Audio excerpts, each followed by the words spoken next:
Hello, my name's Anna Sims and I'm a DPhil candidate at the University of Oxford. My thesis is tentatively named Astrological Guidance in Early English Print Culture from 1485 to 1560.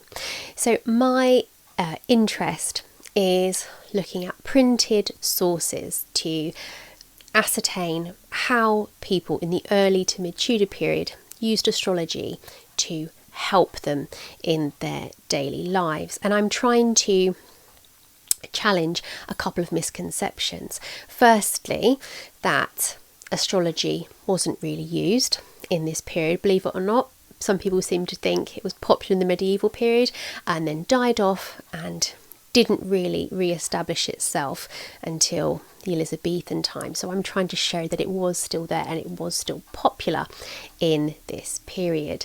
Secondly, I'm trying to show that not only was it popular, that there were English astrologers, English astrological works, that we weren't just stealing bits from Europe and claiming them as our own. One historian famously referred to England as being an astrological backwater in that period. So I hope you will join me on my rallying cry in attempting to rectify that mistruth. In my talk for Meeting of Minds, I'm hoping to demonstrate that the print trade was really interested and really good at demonstrating that astrology wasn't just useful, it was acceptable for a Christian audience. It was accessible for everyday people, it wasn't just for royalty, and that it was also necessary as part of medical practice. So that's what I will be talking about and hopefully showing you some really interesting snippets from the wonderful print culture that I'm lucky enough to work with. So for example, I'll be talking about how some writers were describing God as the original astrologer and how not only did he not mind you using astrology, it was there for you to use. The stars were his alphabet in the sky and he used it to leave messages for you.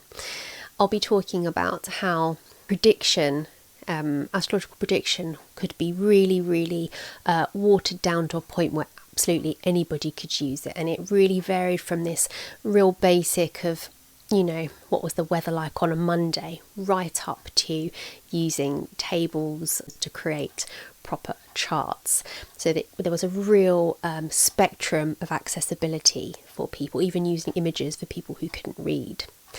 And then I'll be looking at how medical texts incorporated astrology in there and how they were really important. The use of the zodiac man and prosperous and unlucky days, and again you've got that real spectrum of sort of basic right up to more complicated astrology.